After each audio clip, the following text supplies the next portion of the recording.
Good morning. Good morning. Y'all energized? Yeah. Y'all know if y'all get me, y'all get two things. Got his glasses, and I'm going to ask y'all to do three things. What are we going to do today? Engage, promote, and reduce. All right. I heard there was an argument about the word, whether it was reduce or it was like something else. It's engage, promote, reduce. And that's what we're going to do. Today we're going to engage. We're going to engage in a conversation around Syringe Services programs, particularly what happened during COVID. We knew that people had challenges on how we did service delivery. So I think it's important to see how our agencies were able to pivot and to also say what's going on now. We have two dynamic folks. I've had the pleasure of working with them as we developed this conference. We have Mark, and then we have Alexander, and they will give you their bios. If you know, I'm not a bio person. I need these persons the bios. They're going to tell you about themselves. I think that is so important. So I'm going to have Mark come up. He's going to give us a presentation. This is also, I'm going to say this a number of times today, this is a people's conference, so it's not about them sitting up there. It's about us engaging in each other. So Mark, it's on you. Good morning, everyone. Can everyone hear me? My name is Mark Robinson, and I am the Regional Syringe Service Program Coordinator with Family and Medical Counseling Service, Incorporated. We're located at 2041 Martin Luther King Jr. Avenue, Southeast Washington, D.C., and we also have a location at 5936 Martin Luther King Jr. Highway in Seat Pleasant, Maryland, Prince George's County, Maryland. And first, I'd like to thank DC Engage, Ken and Corey and all the other participants that are responsible for orchestrating and putting together this conference. I think it's a very needed and necessary conversation to have. I know we all come to this platform with different levels of understanding and personal commitment to harm reduction, as well as servicing our community constituents. And some of us have personal experience, and we're able to really empathize with what goes on in the community. Others have educational experience and relate to it from an intellectual perspective, which is equally as important and valuable, but may not be able to necessarily empathize with some of the pain and struggles that we engage with every day. However, we're all needed, and it's a collective effort to be able to better serve our community and help people and save their lives and meet them where they are. And I feel very privileged to be in this position to, number one, be able to speak to some of the issues and then also help orchestrate some of the solutions to better serve our community. I'm a native Washingtonian, grew up in DC, have experienced that side of the tracks that uniquely qualifies me for this side, along with formal education and training. But people, I'm learning, don't care how much I know. They really want to know how much I care. They want to look in my eyes. They want to feel me. And that's very important. So everything that I do, I try to do it with that in mind. And I want to give, even though my team members aren't here, I want to give them big ups. And I thank God for them because they're committed men and women who are equally as passionate and disciplined, because it takes a level of discipline to work in the community and deal with your own personal issues as well as embrace those issues of the folk that you're servicing. So with that said, I want to go through this PowerPoint presentation, and if you have any questions or concerns, please feel free to interrupt me. This is a conversation. I'm not talking at you, I'm talking with you. And it's our conference, okay? Everybody with me? All right, thank you. So I guess advance by this. There we go. Okay, aims of harm reduction. The aims are to meet people where they are in the community and on their journey of wellness. It's a non-judgmental, non-coercive services and support to sets quality of life as a criteria for success, not necessarily the cessation of use. Affirms people's choice as their human right. Now that's a tough one, because we all have experiences and or we may not have experiences, but drug user health is a big deal, and to keep a person healthy while using and safe while using is a huge challenge. But understanding their right to make that choice to use something, legal or illegal, is their choice, and I have to respect that choice. So my responsibility and my team's responsibility is to engage them in an effort to keep them safe in their choice and educate them as to their options and other alternatives if they may be locked. Because a lot of times people don't know they have alternatives, because they've been educated and conditioned, and the social learning experience has been on one track. I've seen my mother, my father, my uncle, my brother, my cousin do this, make this choice, so this is naturally the choice that I'm going to make. It's a social learning experience. So, to break a person's pattern sometimes is a bit challenging, but nevertheless, we're up for the challenge. But it's still their right.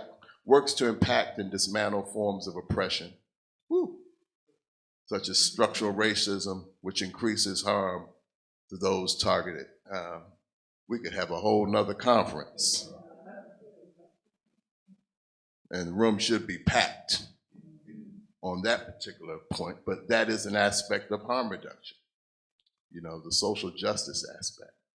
And we know that those are some of the impediments and barriers and structural barriers that are at the root of some of the disparities that exist within our communities.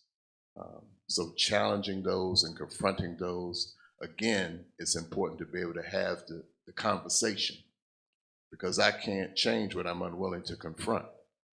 And if we can't have an honest conversation, even though it's uncomfortable to have, we're really not making headway. We can't get to a solution unless we're willing to talk about what the real problems are. Partners with local law enforcement agencies and strengthens the alliance of service to the community. We've made some headway in getting with local metropolitan police, and for me as well as Prince George's County Police, we've had some headway, but there's more work to be done, because there's a prevailing perception of what the police do and how they do it within our communities. And so that's an ongoing effort, but yet it's still a goal. It's one of the aims of harm reduction. What is harm reduction? Harm reduction refers to policies, programs, practices that aim primarily to reduce adverse health, social, and economic consequences of the use of legal and illegal psychoactive drugs without necessarily reducing drug consumption. Harm reduction benefits people who use drugs, their families, and the community. Harm reduction complements approaches that seek to prevent or reduce the overall level of drug consumption. Does anyone have any feedback or any thoughts around any of that?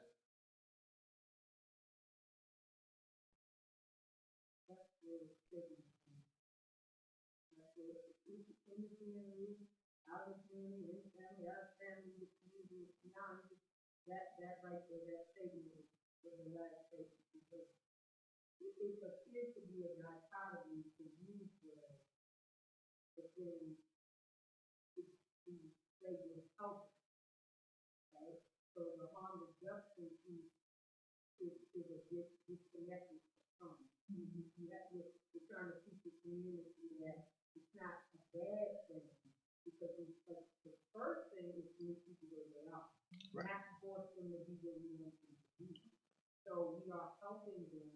And in this term harm reduction, that's what it means. It doesn't mean that anybody's stopping it. It means it's trying to help people stay alive and help people cope Yes. until, or, I mean, you know, whether they do or they don't, it's not gonna help them to this journey. Yes. It's not a black and white issue, there's not a one size fits all, solution to this. And I think black and white is that. I think about, yeah, it takes a lot of, like, you know, a lot of questions, you know, a lot of gray areas.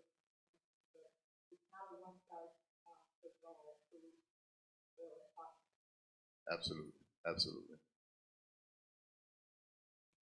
Well, from a clinical standpoint,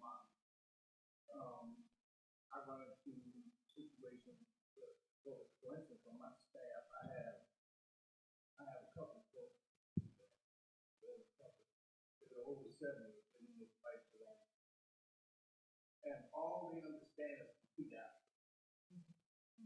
And when we,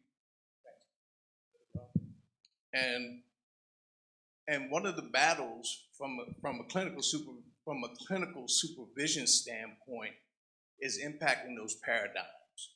I just had a discussion with a new leader in our organization whose goal is we should be fighting for clean urines, and I'm like, no.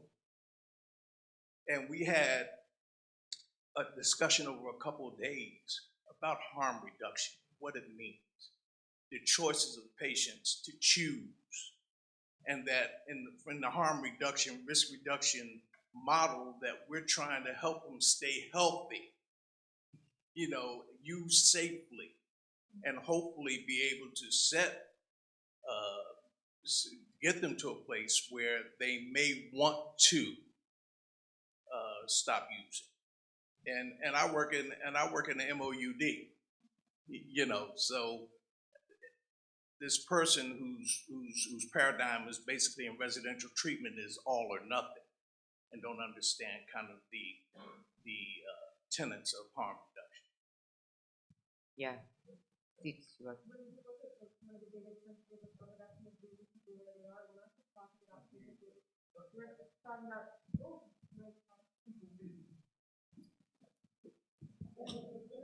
Can you guys hear me? Okay. When we talk about like one of the main principles of harm reduction of meeting people where they are, we're not just talking physically, we're talking emotionally, motivationally. And so when we put them in this box and say, okay, you have to completely stop, right?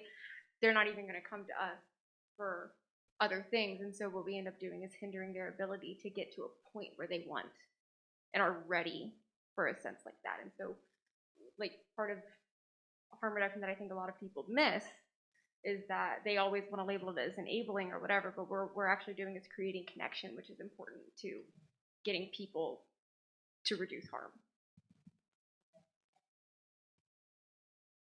Hi, I think I want to go back to the relationship with the law enforcement part of it, because my own personal experience, each time I was incarcerated, didn't address my drug addiction. So incarcerating people because they're addicted is causing harm to that individual, you know, and until I was able to get treatment, haven't been incarcerated since, and that's been 18 years, because my drug addiction was addressed in a treatment center as opposed to just sitting in a cell and nobody helping me with the actual issue that I have. So building a stronger relationship with law enforcement and getting them to understand that because this person is addicted, incarcerating them aren't the answer.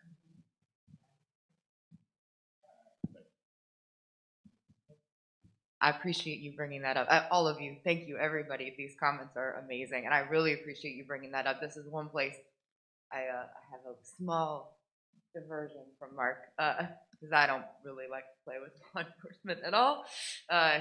Hips kind of is not. We're an anti-carceral, anti-police model, right? And we know that the war on drugs was designed to lock up all the black folks and the left-leaning anti-war hippies, right? That was where it came from. All those laws didn't always exist. They were always rooted in racism and always rooted in politics.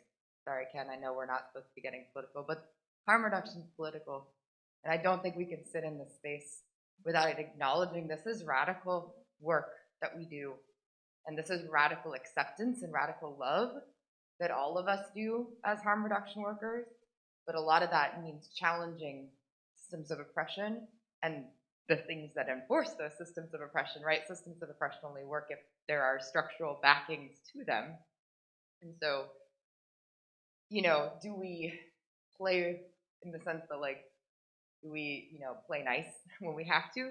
Yes, because part of my job, especially as a white person in harm reduction, is being a shield with and if law enforcement does get involved, using that privilege to stand between harm being caused by law enforcement. But for me, part of what Alicia was talking about and what we've had personally many conversations about over the years is changing that dynamic, changing the way that we, in the community beyond specific people using drugs, specific people who work in community with people using drugs, is changing the narrative, because that is also harm reduction, right? Reducing stigma is harm reduction. Humanizing people who use drugs is harm reduction. Dealing with the complexity of drug use is harm reduction, right? Going back to your point, it's this all or nothing. No, it's not all or nothing. There's nuance there. If I can get somebody on Suboxone or methadone so they cut back their use, it doesn't need to be 100% negative. I'm still reducing harm, right?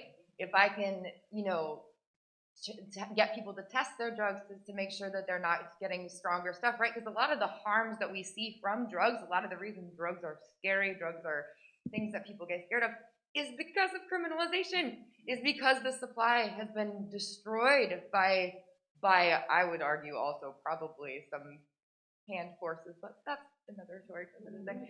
But, you know, this doesn't happen in a vacuum. You don't see people overdosing on fentanyl from stuff they got a prescription for because it's a prescription, right?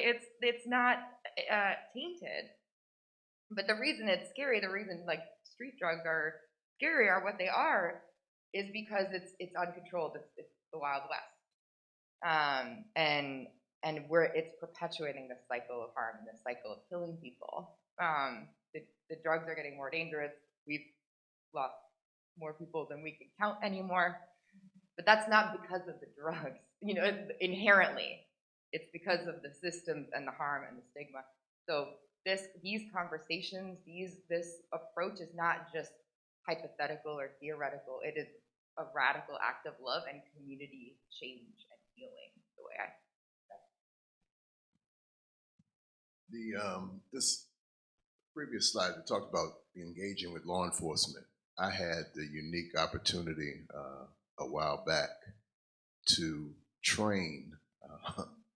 I was in the room with the police department along with a clinical psychiatrist, and we were presenting a harm reduction training in that space. And the key component about this, to me, is the relationship building.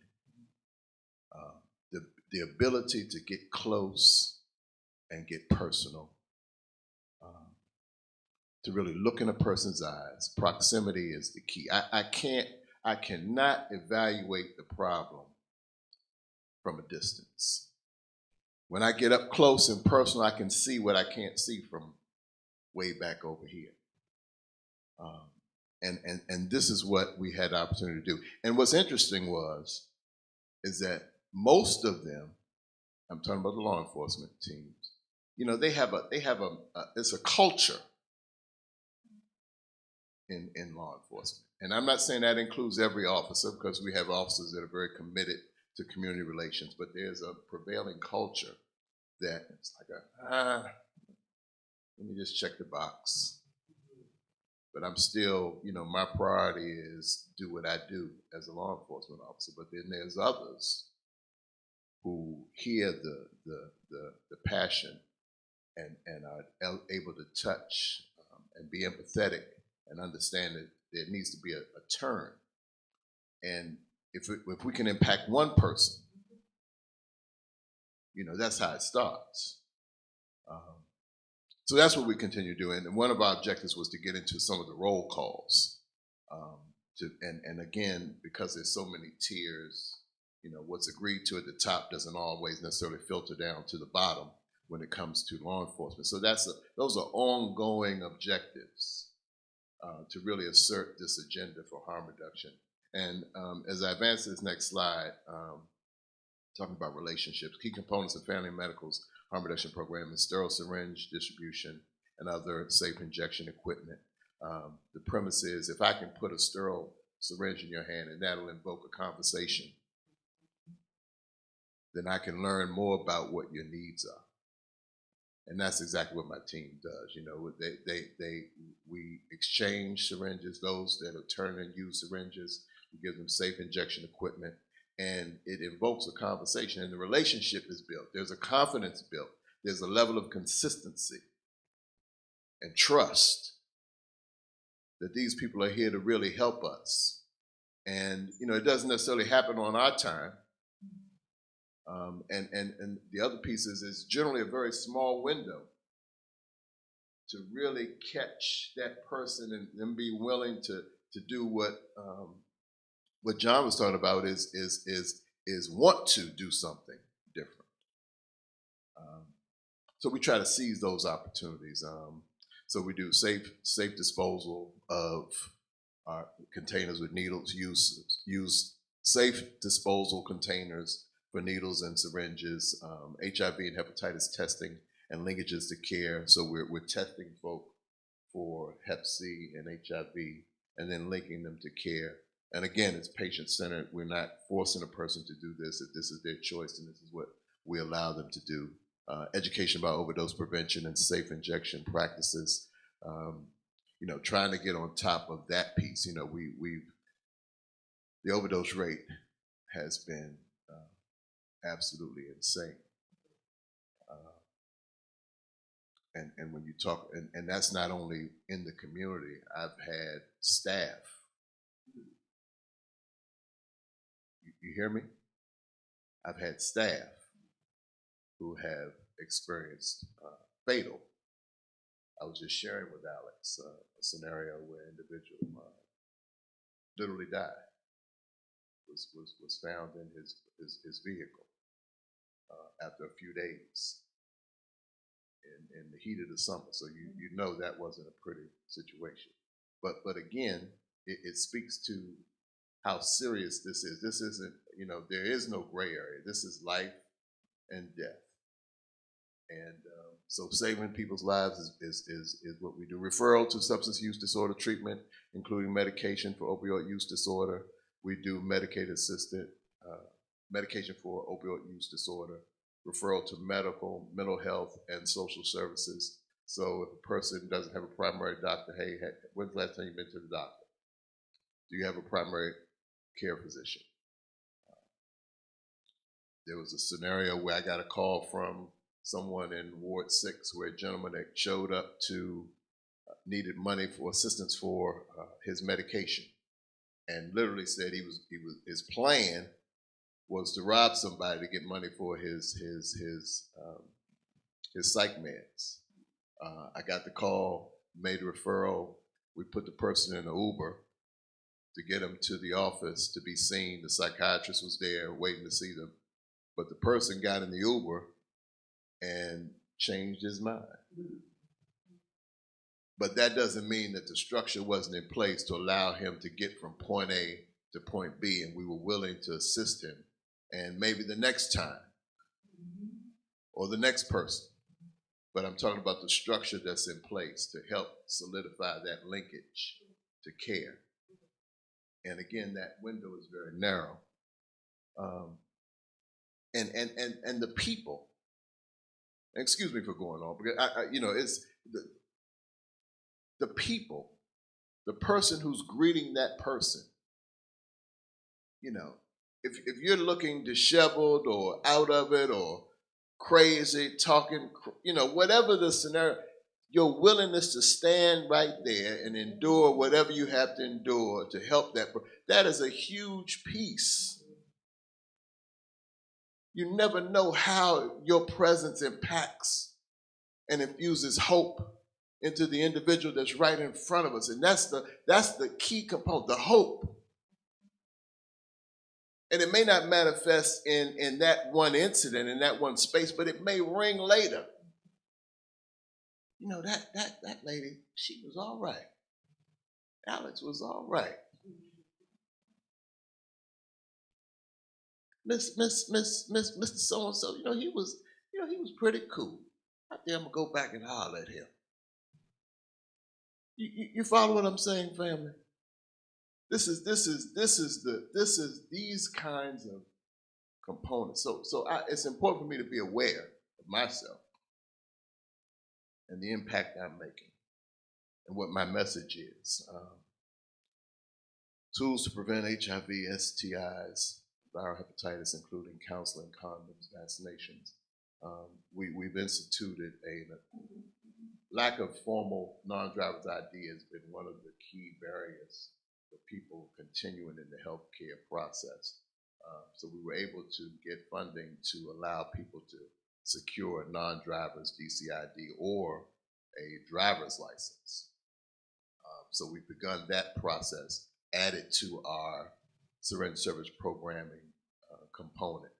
So if a person comes and they don't have an ID, even though they can get services with us without a formal ID, to move beyond family and medical counseling service with no ID is a problem.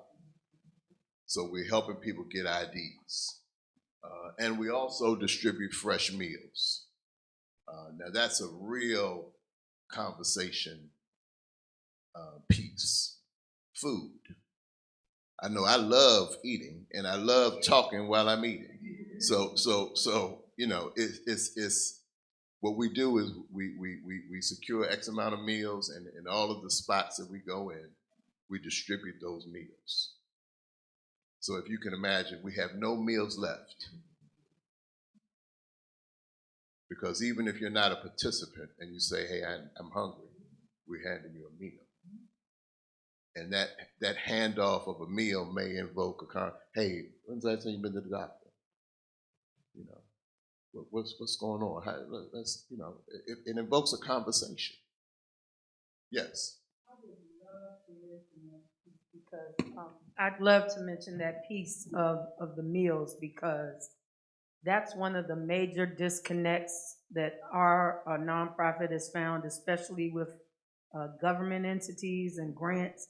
They really don't understand the necessity for essentials for people, all people, okay? They don't get it. And that's one of the pieces, oftentimes it's, oh, we'll do this and we'll do that and we'll give you this and we'll give you that, but you will get nothing for that piece.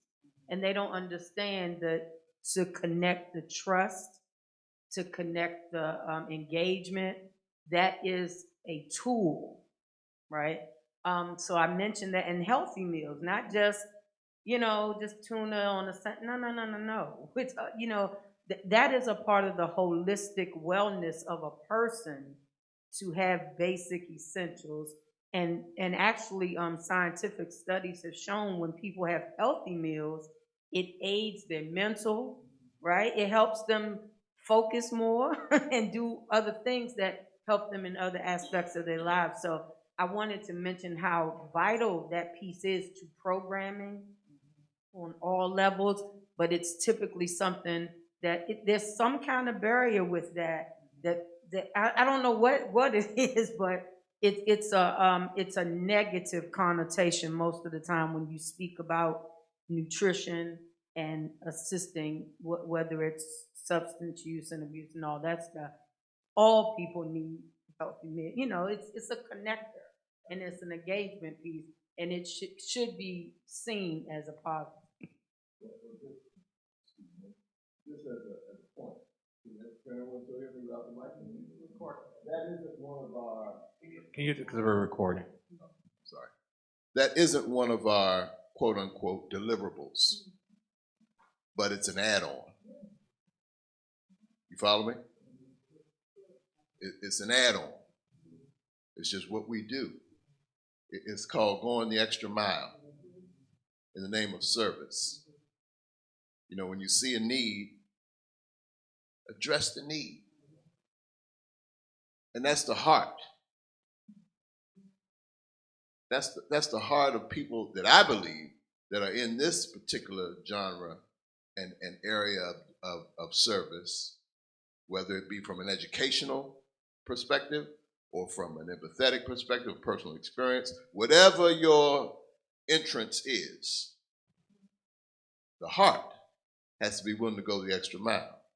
Read a little bit longer, stay up a little bit later, do a little bit more. It's the heart. So, anyway. No, you're good. And Alicia, you're so right, because I think there's this disconnect when we rely, especially, I know both of us rely on, DC government grants or federal grants or these funding streams that are very siloed. And they're, well, we do this, but we don't do that. Well, life is not like that.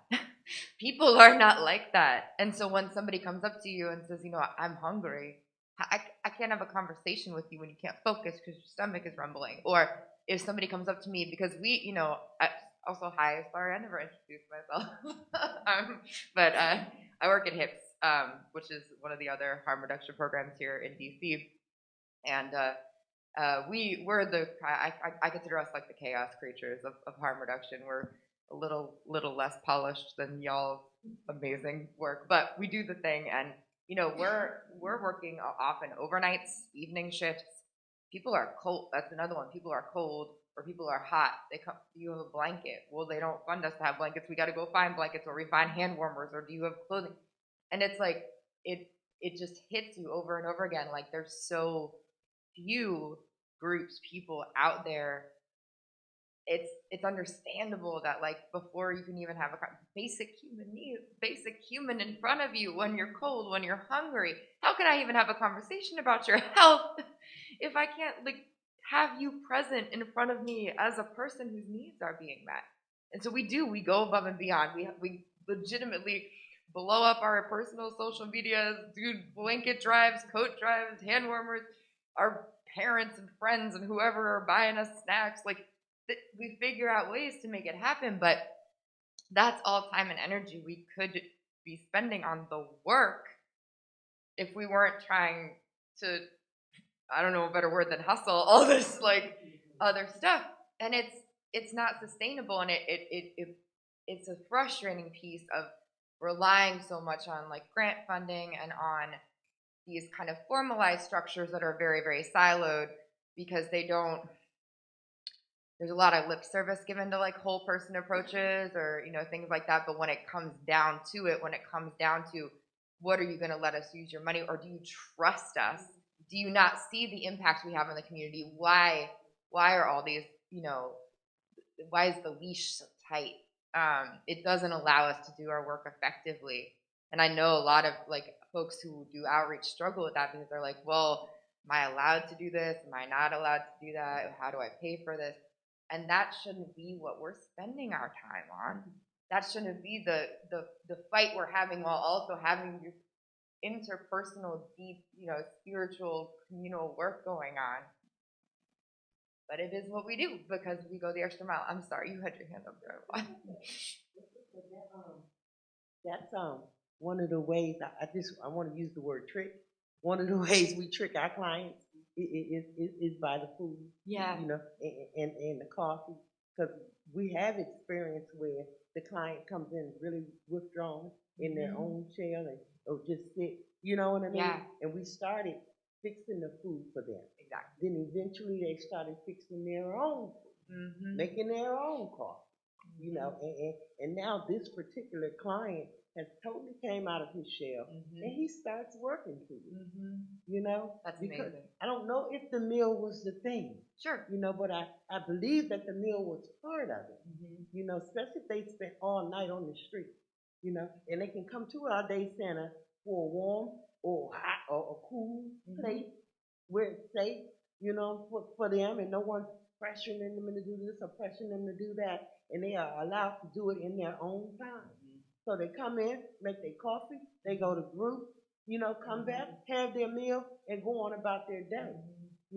Whereas one time, this person didn't even talk.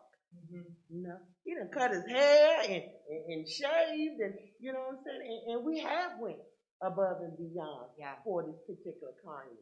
Took him to get some fresh t-shirts and a couple of pair of pants and some shoes out of those boots he's probably had for years. Was we supposed to do that? Maybe not. Right. You know, but this was something in our heart to do. My coworker and I, this was something in our heart to do. You know what I'm saying? To help that person, you know, build their self-esteem up. And now he coming with his little fresh t-shirts on, you know, hand held. Yes. You know what I mean? So And this we tricked him with the meal. but it's not even tricking. This is what we do. This is why we're who we are. This is why we do the work that we do. It's not because it pays well, you know. Like, it's because you see that basic human need. That is how you would get.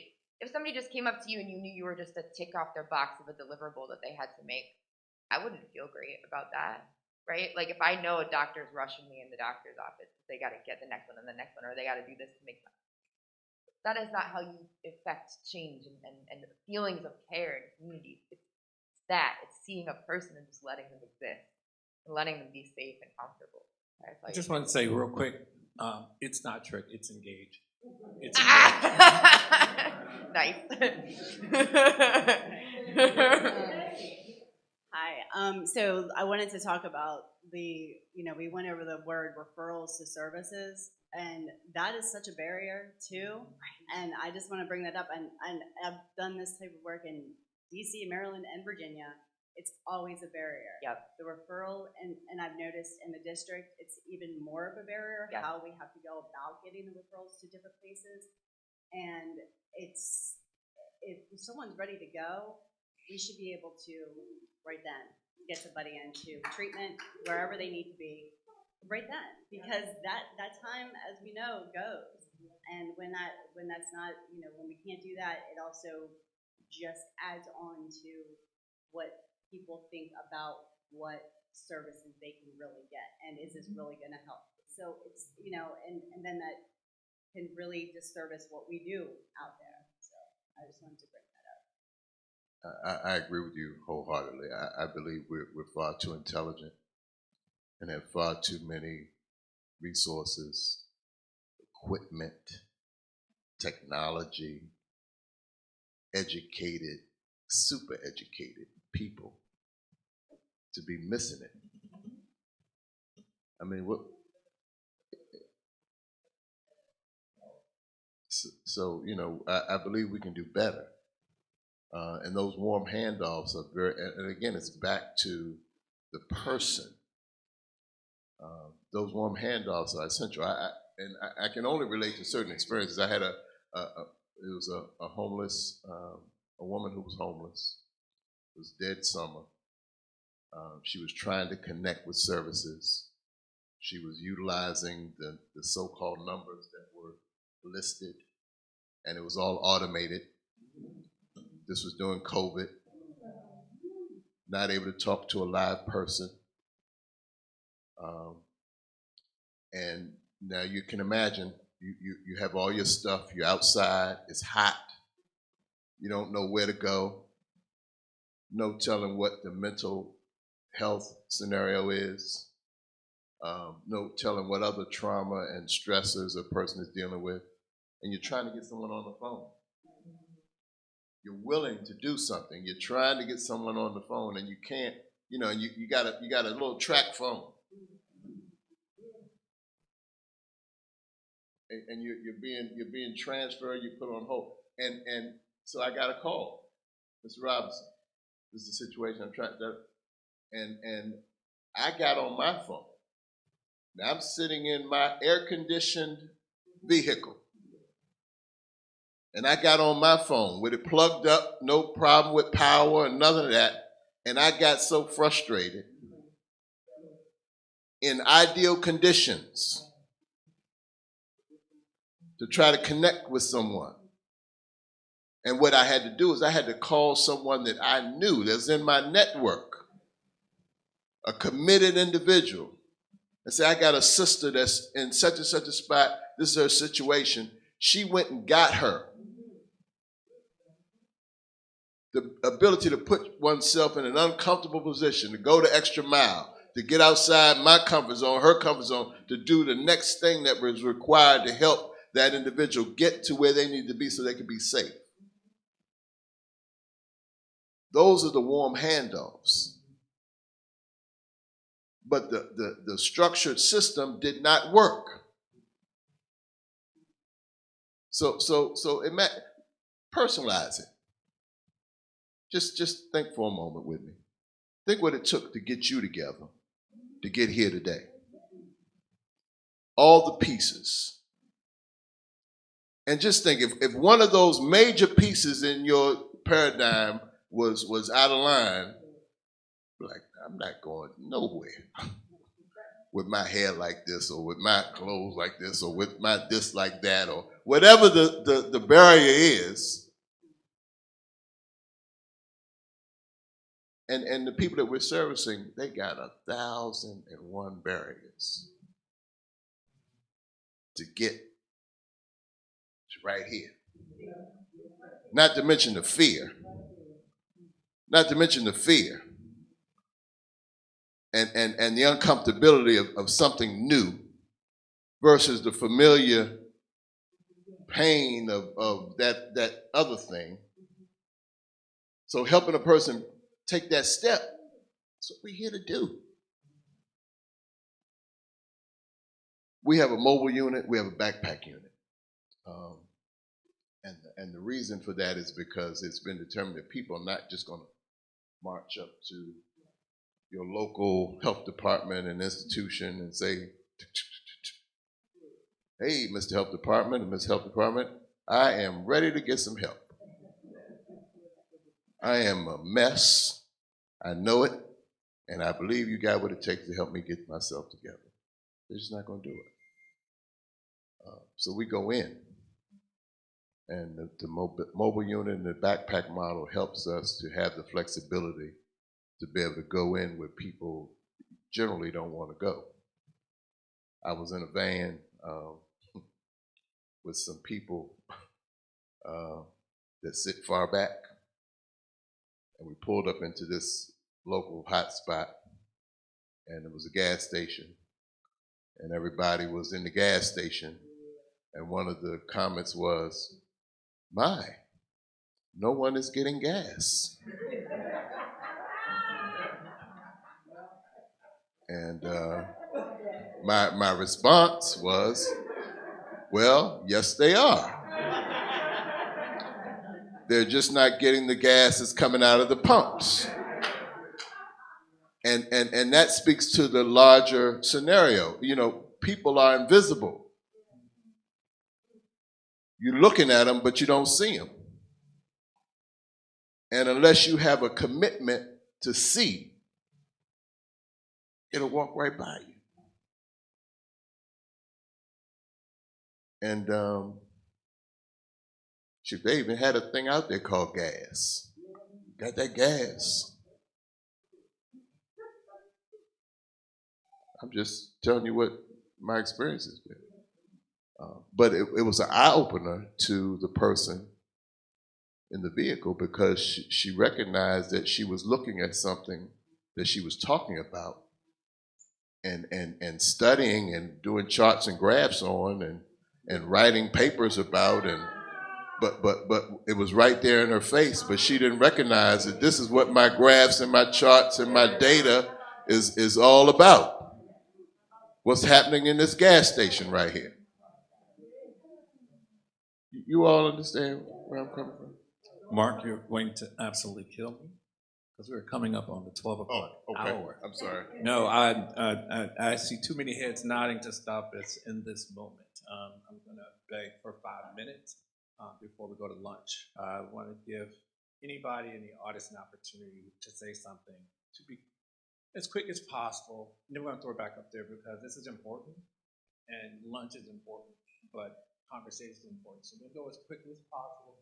Alex and Mark, would you mind? I'm going to get 2 folks out here and we'll let you wrap up. Would that be okay? Good morning, everyone. I just have more of a comment than a question on back of what Mark said when he was at the gas station. What people don't understand is that we have a very dangerous job, and we put a lot of empathy and compassion in what we do, but we also have to keep in mind that we have to be careful because we go into neighborhoods, people don't know us, Other outreach teams come and do unbroken promises, so the trust is not there.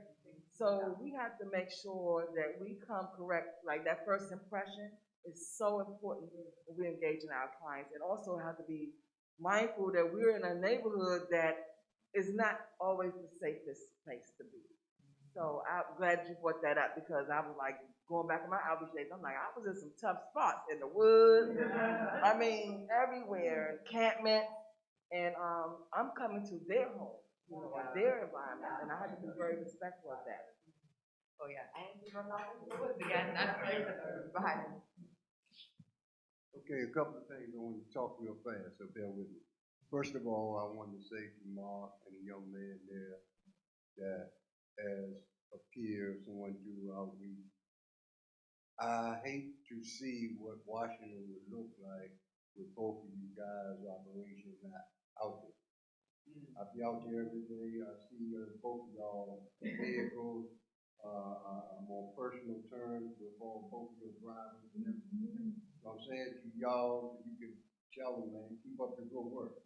As far as, I mean, it would be ugly without y'all there, honestly. Yeah. The other thing is like the young lady said here in reference to services, that it happened to me a couple of times, and you got to move when it's time to move. So here's a person, man, sick as a research monkey. He wanted to go to, and excuse my language, he wanted to go to a methadone treatment program. I called, and here's some answering service saying, hold on, and they play the music. And the man is sick, he's sick, he wanted to go now. And we can't get him there because a real person won't answer the phone. So I agree with Mark, we need to get real people to answer phones that provide real-time service. Across the board, we got to do that, that's a must. The other thing is, when he was saying that a person need to syringes, we know, and this is the thing I want to make sure I get the point in. When you mentioned earlier about the compliment, what I found out is that the only people that are not open to harm reduction as a strategy is not the people that have the issues with substances or the people that provide for them. It's people who have never lived that lifestyle. They just have no concept or clue of what harm reduction is. I find myself arguing with my family, my siblings, and everything, trying to. This is important. Oh, he's right. No, I appreciate you, Robert, and it's good to meet you in person. I feel like I see your name on every email. But I don't know, Mark, if you want to respond. I'm gonna ask Alex, you get the last word. Oh, no. Yes, you do. No, you get the last word. No, and I'm gonna tell you how we're gonna do this. Just so she does absolutely get the last. I'm sorry, because you get the last word. This is what we're gonna do. Lunch is gonna be right outside. It's a deconstructed box, so you just grab your food and then you go into the auditorium. And when we engage in here and we engage out there. So this conversation will continue once we get into the room. But yes, you get the last word. Okay. All right. Well, then the last word is I want to thank every one of you out here, because the work we all do is hard, and it's soulful, and it is community, and it can be dangerous. I wish, not to make a point, but I wish I saw as many of our vehicles out there as I see MPD cruisers.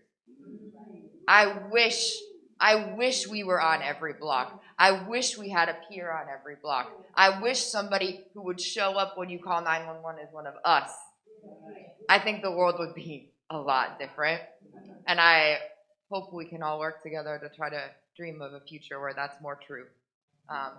Love y'all. Can y'all give them a hand? Thank you, everyone. Thank you both. Give yourselves a hand. Appreciate y'all. Have some lunch. Thank you all. I will see y'all. Yes, thank you.